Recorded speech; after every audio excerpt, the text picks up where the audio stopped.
Sistema nervoso. O sistema nervoso é o responsável por captar, processar e gerar respostas diante dos estímulos aos quais somos submetidos. É devido à presença desse sistema que somos capazes de sentir e reagir a diferentes alterações que ocorrem à nossa volta e mesmo no interior. Cabe a esse sistema atuar nas funções sensitivas, integradoras e motoras. Os receptores sensitivos captam estímulos e várias informações do corpo, por exemplo, quando ocorre um ferimento ou uma simples alteração da temperatura. Imediatamente, os receptores sensitivos captam essas informações, enviando-as para o encéfalo ou medula espinhal.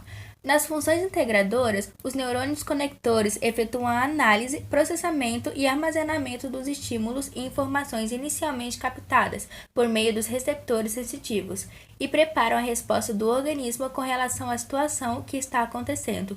A função motora é a última etapa. Ela determina a resposta desse sistema, sendo realizada pelos neurônios motores. As células e órgãos efetores que permanecem em contato com os neurônios motores são estimuladas por uma informação do cérebro e imediatamente executam uma ação diante de determinada situação.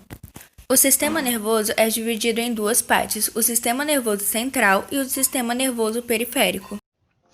O sistema nervoso central é composto pelo encéfalo e pela medula espinhal. Suas principais funções são o processamento e a integração das informações no organismo.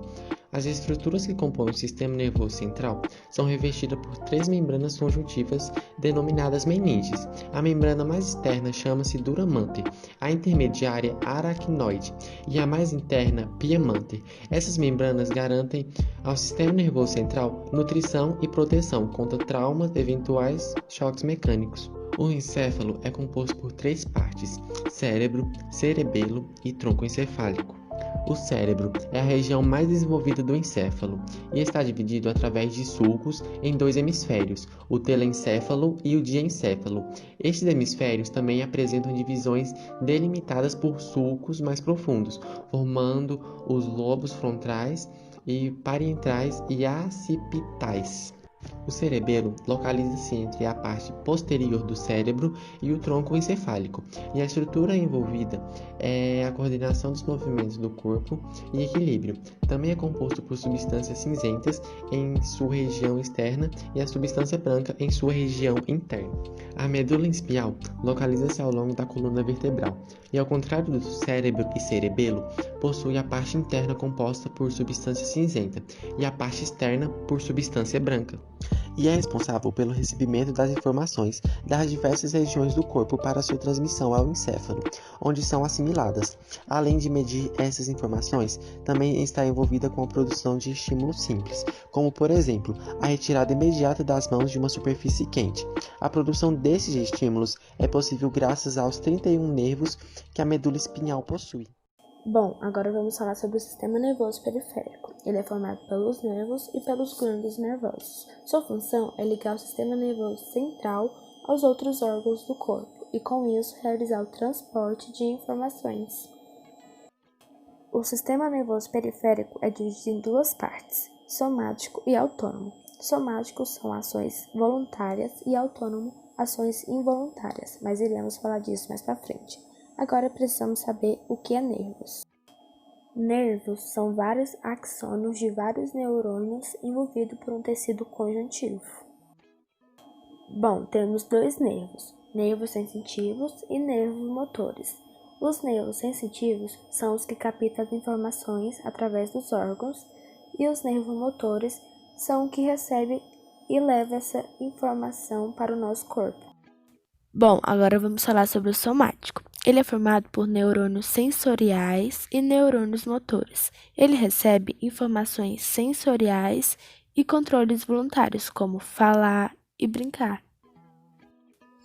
Agora vamos falar do autônomo. Ele é formado por neurônios motores e ele funciona basicamente sozinho, como os batimentos, a respiração, a digestão. Ele é dividido em duas partes.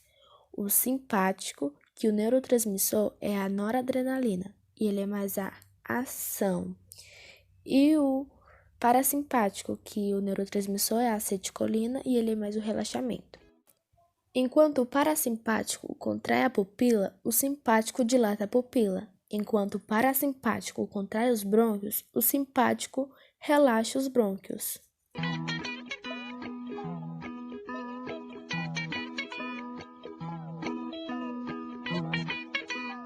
Oi! Agora vamos falar sobre a comunicação entre as células nervosas. Então, gente, concentração e bora lá!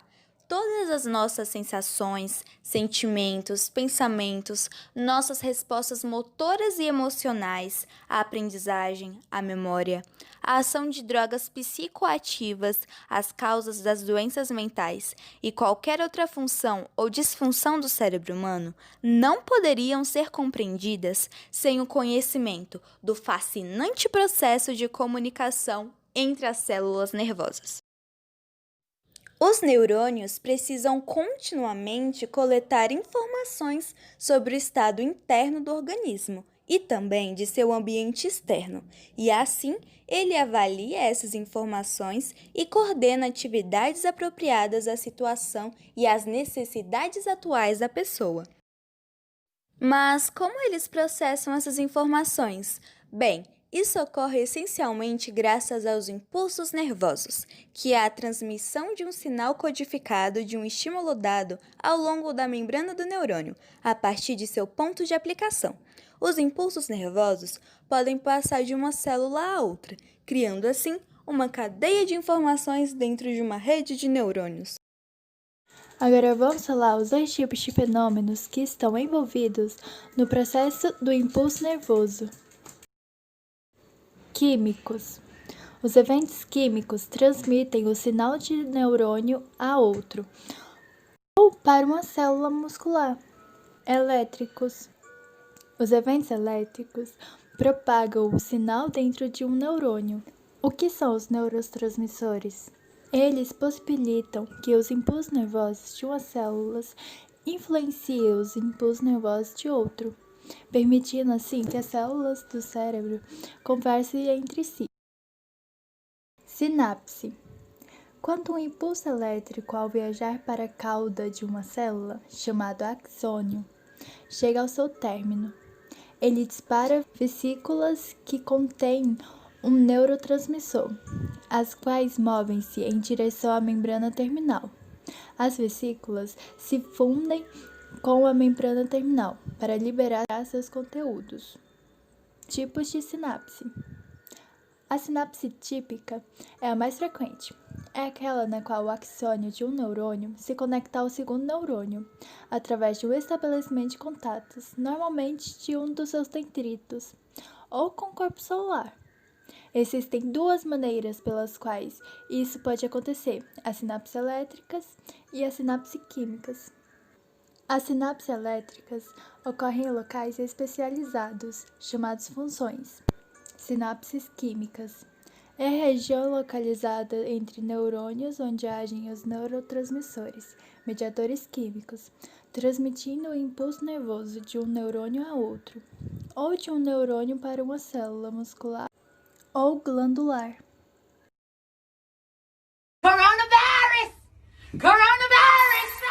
Estudos revelam que o coronavírus também pode causar danos neurológicos a médio prazo. A grande maioria dos estudos iniciais sobre a doença teve como foco seu impacto no sistema respiratório. Aponta também que infecta outros órgãos, diferentes sistemas, dentre eles o nervoso.